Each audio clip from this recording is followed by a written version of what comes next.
Hello everyone, and welcome to Unit 3, the last unit in Module 1 within the course 3440, Leadership and Managerial Skills. In this unit, we'll be discussing decision-making. Decision-making is another core competency required by managers and leaders.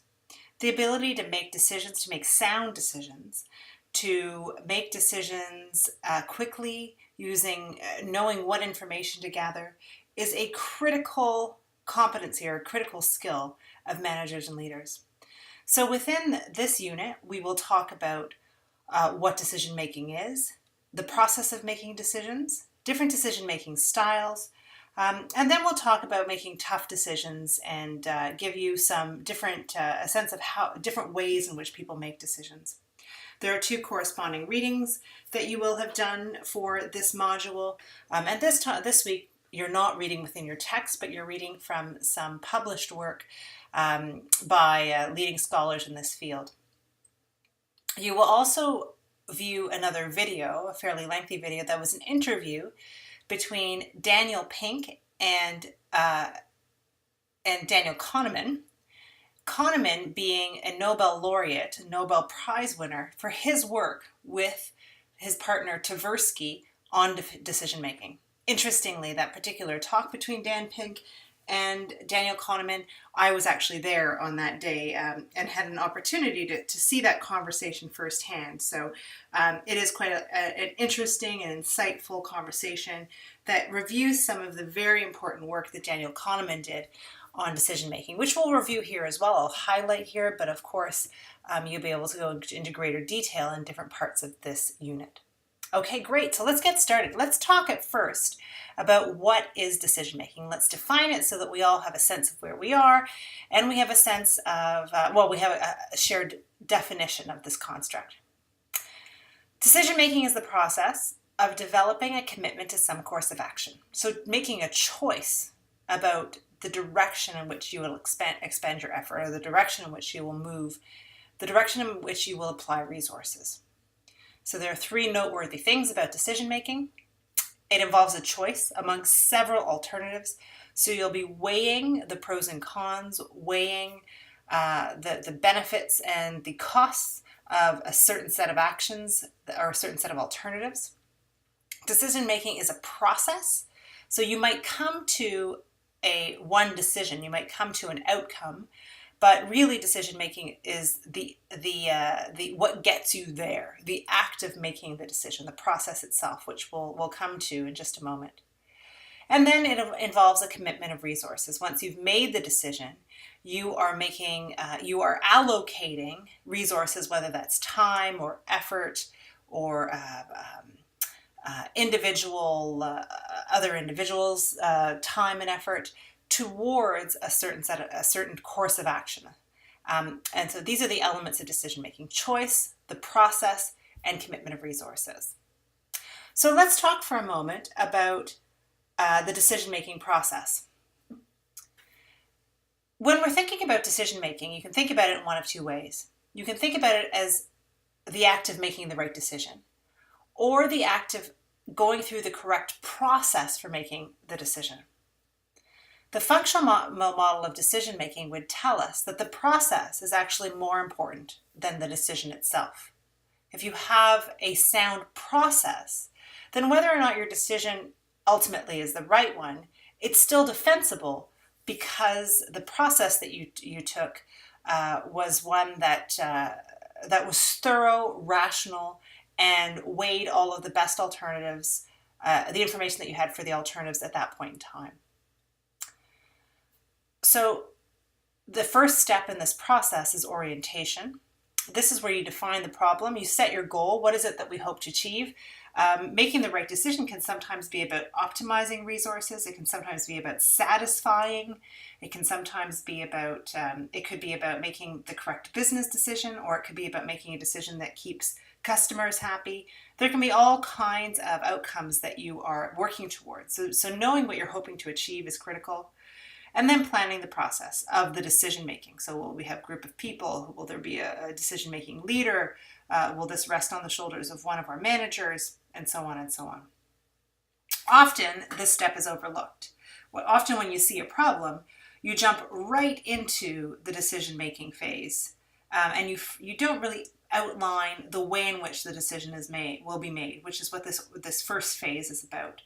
But it's an important one because it gives us some structure from which to make our decisions. It gives us something that we can all agree to, so that when we have disagreements about the content of the decision, we have a model to fall back on. We have a set of agreements to fall back on. All right. So as an example, if I were to make a decision that had to do with who's the best candidate for the job. Now, often what you'll do is you'll interview all the candidates, put all the information on the table, identify the alternatives, evaluate the employees, start talking about who's the best one and who do you like and who do you like. But I would argue that if you jump right to that step, you're putting the cart before the horse. What can be very useful to do at the outset is to figure out, okay, what are we hoping to achieve with this hire? Is there a gap we're hoping to fill? Where do we see the person who enters this role moving within the organization? Is there some sort of long-term vision? And then when we're making this decision, if there's 4 of us in the room, let's say, what's the process that we will take? Who will speak first? How will we share information? How will we make sure that all information that everybody has is shared during this process? What are the steps we'll take to make sure that we've thoroughly evaluated all possible alternatives? This is the orientation phase. Then you can move into the discussion phase, and this is where you actually do the work of gathering the information, identifying the alternatives, and evaluating them. So you follow the process that you have agreed to and look at everything on the table, and make sure that you have all of the information, collectively review it. Once you've done all of that, you're in a position to make a decision. At this point, there needs to be a choice made about what decision-making rule you're going to use. If you're making a hiring decision with 4 individuals, is it going to be majority rules? Or are you looking for consensus? Does one person have veto power? Does one person, say the manager within the group, does that vote have a higher weight? All of this will become important when you're making the final choice. Often, the decision-making rule should be decided during the orientation phase. Finally, you'll have a chance to implement your decision. You make the decision, you tell candidate X that they are going to be hired. And then at some point, you'll want to evaluate this decision. Did this process work? Was this a successful hire? You can seek feedback. You can follow the hire. In this particular example, you can follow the hire and see whether or not this ends up being a productive work relationship. Again, this step is also overlooked. We often make our decisions and then move on, not really considering whether or not that decision was a good one. But I'm hoping that you can see, by moving through this whole model and this whole process, you can start to make more sound, rational decisions about the various all the types of things that managers have to make decisions about, which are a large range of things. So here's a model of a process that might be useful to you as you start to think through the decision making, the issue of decision making. I want to point out to you that there are various decision-making styles. There's authority without discussion, so meaning that you will make the decision as a manager in isolation without really consulting anybody else. There's authority with discussion, so I might seek the advice of others, but I don't really follow their direction. I use the material that they share as information or input into my decision, but I ultimately am responsible for my decision. There also can be group decision making but when there's an expert member, so a person for whom this is their area of expertise, we defer to them and give them decision-making power. So in the case of the hire with 4 people in the room, it could be that one person comes from HR. And maybe we defer to them a little bit around some of the decision making. Sadly, that doesn't happen. And I mentioned that solely for HR. Managers tend to believe that they're very good at judging others, so often ignore the advice of HR leaders when making hires. But more generally, expert members actually uh, aren't very. We as groups are not very good at identifying the expert member within our group. We often ignore the advice of the expert. So it can be really important as part of the decision making to identify, this might happen during the orientation phase, to identify who's the expert, who has some sort of insight into this particular issue. So if it's an issue that has to do with the markets and volatility, maybe the finance person is the best person to go to. If it's an issue around should we go into new markets? Should we diversify our product? Well, maybe the marketing person is the best person to collect insights and information from. So identifying your expert member can be a very useful thing, and I raise the caution that it's not something we're very good at. There also is the idea of majority votes. Now, this is something that I'm sure you're very familiar with, it's the way that a lot of decisions are made in a democracy and within a larger institutional context. We often use this rule because it's an easy one to do. We say that 50% plus one is the decision-making criteria. Once we have agreement among those members, then we'll be able to move forward with our decision. The issue with majority rules means that often what we end up doing is not really optimizing our decision-making. So let's think back to our group of 4 people trying to make a decision about who to hire. If we have 4 people two people who believe that candidate X should be hired, then the exercise of the discussion starts to be, can these 2 people bring one more person onto their side so that they can get a majority? So it ends up not being a real discussion about all of the alternatives, but it ends up being a conversation about trying to get somebody else to side with you. So majority vote can be a limitation. It also means that you leave some people dissatisfied with the vote.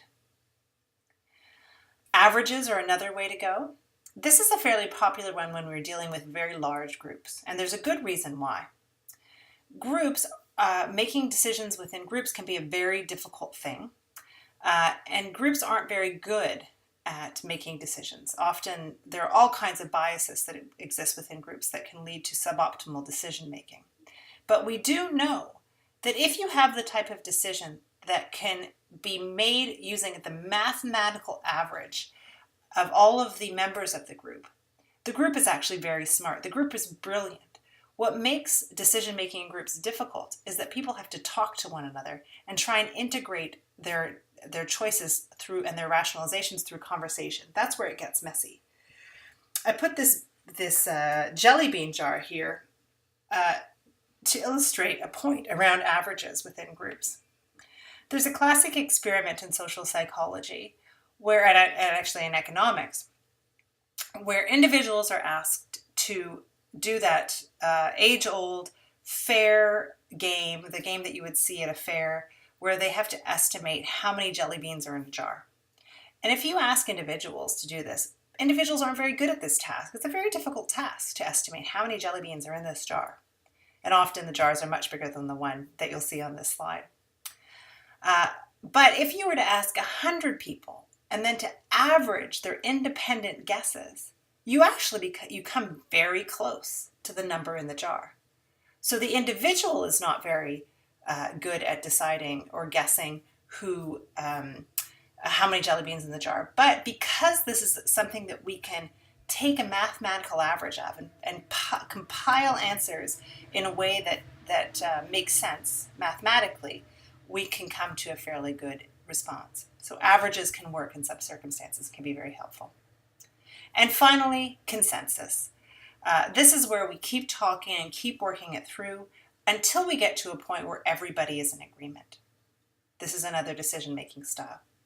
So if you were working with others as a manager, you might have a way of making decisions and try. You either could, as a manager, use a certain style that's listed here, or You could, as part of your decision-making process, sit down with the people whom you manage and get input for each decision on what rules we should be using to make our decision in each particular case. So what's the process? But typically what we see is that managers tend to favor a certain style. So some managers will be consensus builders. Others will use this authority with discussion. So they'll seek input but ultimately make the decision. Right? So there are various styles, something to keep your mind to, and it's something you want to think about where you fit in. And I'll get back to that idea of your particular decision-making style in a few moments. The next thing I want to talk about briefly is this idea of good leaders making bad decisions, which happens quite often. Decision-making turns out to be something that is very difficult. And when you watch the Kahneman and Tversky video, you'll see that we make all kinds of errors regularly. And there's really good reason why we do. The world is a huge, complex place.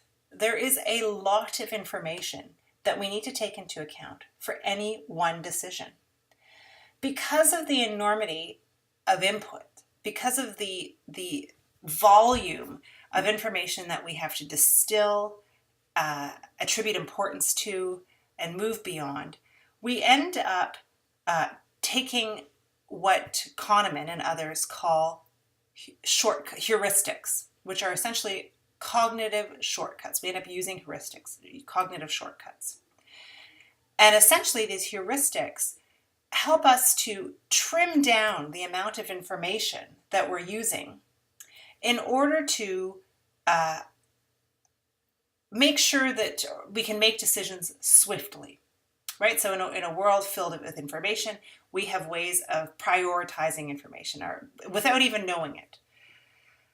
So there's Kahneman and Tversky in one of your articles will talk at length about some of these biases, but just to give you a few examples here. One of my favorites is the idea of anchoring. So under conditions of uncertainty, if we're asked to make an estimate of a number, we end up making estimates that are anchored to some number in the vicinity that has nothing to do with the estimate that we're trying to make. So let me tell you a little bit more about that so that you have a clear idea. In Kahneman's classic study, what he did was he would roll a roulette wheel and the roulette wheel land on a number, and he would say to people, oh, okay, so this roulette wheel has nothing to do with anything. It has something to do, we'll deal with it later on, but before we get to that, I want to ask you, how many countries are in the United Nations? So he had two conditions. In one condition, the roulette wheel landed on something like a 12. In the other condition, it landed on something like an 80. I don't have the exact numbers, but it landed on one of these two random numbers. Well, it wasn't random because in these two conditions, it would always land on these two numbers. And then the question of how many countries in the United Nations.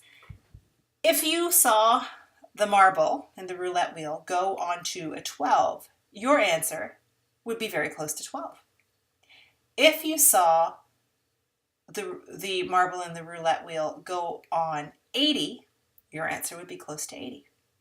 When you don't know, under conditions of uncertainty, you are quite likely going to use anything in the environment from which to make your estimate. I anchor on 12 and then I make an adjustment. Is it more or less than 12? Right. It's irrational, it doesn't make any sense, but that is a shortcut that we use. Another shortcut that we use is the shortcut of availability. Availability speaks to a mental shortcut that happens when we're asked to make estimates of the probability of events. We think about how easy is it to think of an example of something. If we can bring an example to mind, then we think that thing, whatever it is, happens far more often than it actually does. If we cannot think of an example, then we don't think it ever happens. All right, so let's think of an example of somebody has a particular car. Let's say you drive a Hyundai Tucson, and you it, you believe that that there are far more of them in the environment once if you're able to think of examples of them driving down the street, right? So if you are able to recall in the last 2 days, if you pay attention to cars, I saw 3 Hyundai Tucsons, then you'll start to think that there are more of them in the environment. Okay. There's many more of these types of heuristics as well. One of my favorites is one of my favorites is framing, and this is where the way in which the question is asked changes the type of answer you get. This can be actually a very useful trick. So if you were to ask subjects in an experiment, this is again the classic Kahneman example. If you were to ask subjects in an experiment, if the treatment for a particular disease, let's say it was a surgery that you required for a particular disease, could assure you a 90% chance that you would survive, would you have the surgery? Compare that question to if the surgery had a 10% mortality rate, would you have the surgery?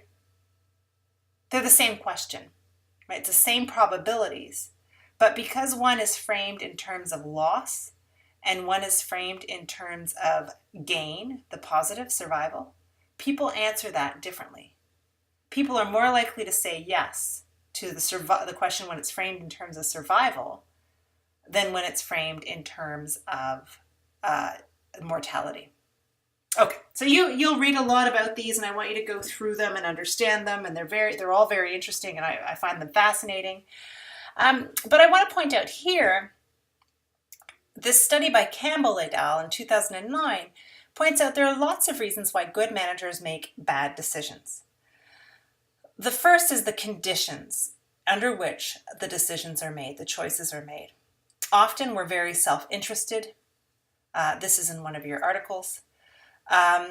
Often we have our memories of the events that inform the decision making can be skewed or can be inappropriate. We have these heuristics or these shortcuts that we take that can really undermine our ability to make decisions. So all of these things can really interfere with our ability to make sound choices in the world.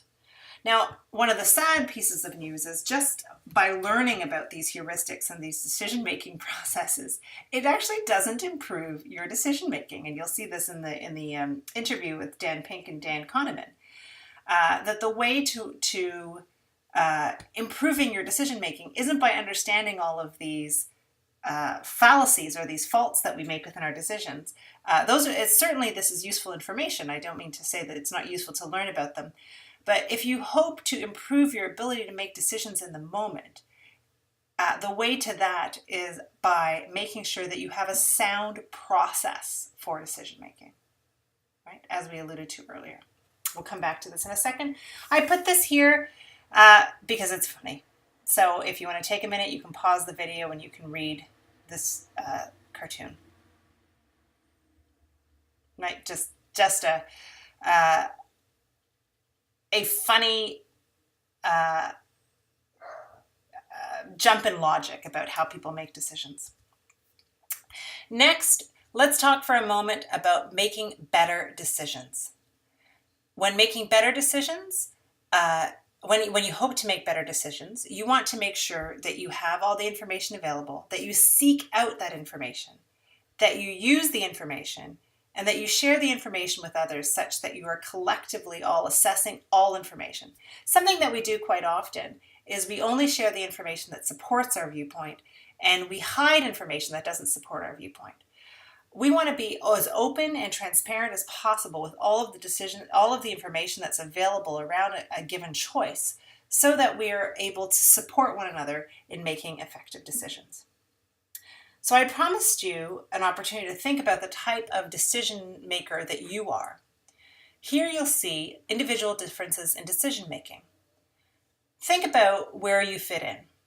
Are you directive? Do you prefer simple, clear solutions rather?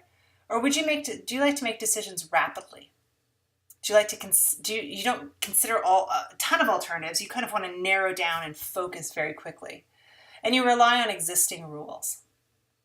Versus somebody who's analytical, or you might prefer complex problems like that. You want something meaty that you can dive into. You want to carefully analyze all the alternatives. You enjoy the act of problem solving itself. And you're always willing to listen to others, to use innovative methods, to get multiple inputs, and to try out new processes. You might be conceptual. This is somebody who's more socially oriented, might be humanistic or artistic in their approach. You'd solve problem creatively and you enjoy new ideas. So this is, again, somebody who consults with all kinds of people. You're thinking about others and the investments of others in your decision making. And finally, perhaps you're behavioral. Perhaps your concern is for the organization. You have an interest in helping others. You're open to suggestions and you rely on the inputs of others through meetings and through some sort of structured process around getting inputs towards decisions. You can think about where you fit in here. Think about all of the other material that's relevant to the section that you would have reviewed. And think about whether this is something you feel is a strength for you or whether it's something that you would like to work on as you move towards become leadership and management in general. All right, that is the end of our short lecture on Unit 3. Thank you very much, and I'll see you in Module 2.